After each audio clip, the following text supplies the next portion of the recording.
mwama mudukurikira mu gihe cy'impemburo ndabaramukije amahoro y'Imana. Mu butumwa bwiza bwa Yohana igice c'indwi umurongo wa 37 ngo ku munsi ureherukira iyindi bari bahejeje iminsi mikuru y'abayuda banezerewe bahimbaye bafunguye ngo Yesu aca arasemerera n'ijwi rirenga ngo namba ufise inyota naze anywe, ngo namba ufise inyota naze anywe, ngunyizera ngo amazi y'ubugingo azokwiruka ava mu nda yiwe, imbizi z'amazi y'ubugingo zizokwiruka ziva mu nda yiwe, nk'uko ivyanditswe bivuga. Ivyo bivuga kuri mpwemu yera uwabizera batari bwahabwe.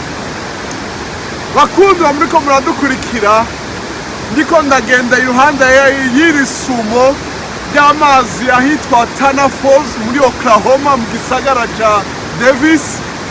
Niyumvire kuri iri jambo, niyumvire ku bushobozi amazi ahora asanana bakayakuramo umuyaga nkuba. Naciye niyumvira ku bushobozi bwa mpwemu yera. Yesu yaravye abantu bahimbawe bariye bahaze, aravuga ngo namba hari ufise inyota. Umengo ntawogira inyota aje kurya, ntawogira inyota aje gufungura no kunwa. Mugabo yariko aravuga kuri mpwemu yera, ibirenze imfungurwa z'uyu mubiri, ubushobozi benshi bakeneye, ubushobozi abantu bategerezwa kugenderamo.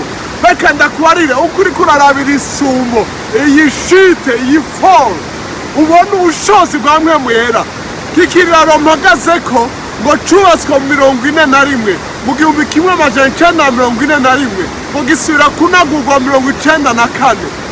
Aya mazi yaratemvye kuva kera n'ubu aracatemba, ariko hariho benshi batayazi, hariho batayabona.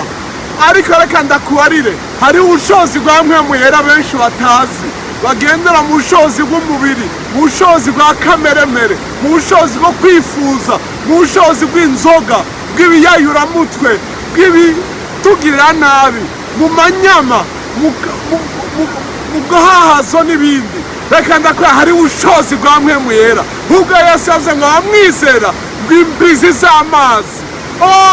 Nabiraza navuga ngo izo mbizi yavuga kuri naha usanga ari amazi makenya atangura ari make akaza aba menshi atemba. Ubushobozi wakiriye ubugenderemo, bugenda bwiyerekana uko ugenda utahura ijambo, uko ugendana na mpwemu yera, uko ukorana n'Imana. Reka imbizi z'amazi ziburuke, watse umuyaga nkuba wa mpwemu yera, uzana umuco kuri benshi, uzana ubushobozi kuri benshi, uzana gukomera kuri benshi, uzana gukira kuri benshi, uzana kubohoka kuri benshi, nk'uko ivyanditswe bivuga. Inyota y'ivy'isi itsindwe, inyota y'ivyaha itsindwe, inyota yo kwifuza itsindwe, nk'uko Yesu yabivuze. Ico usabwa no kugira inyota, ico usabwa no kugira inyota, ico usabwa no kugira inyota mwene data. Umubare utimpa ubwo bushobozi abutanga ku buntu. Ngo hari uwavuze ngo reka ndabaha amahera, ndabaha amafaranga abarira intumwa ngo bamuhe kuri ubwo bushobozi. Yari yakijijwe, yahora mu bintu by'amareba n'ubupfumu, ariko aguma yifuza ubushobozi nka bumwe yagenderamwo bwo guhenda abantu bw'imizimu n'ibindi. Barabangura agapfana ayo mahera yawe, ntushobora kugura ingabire y'Imana amahera.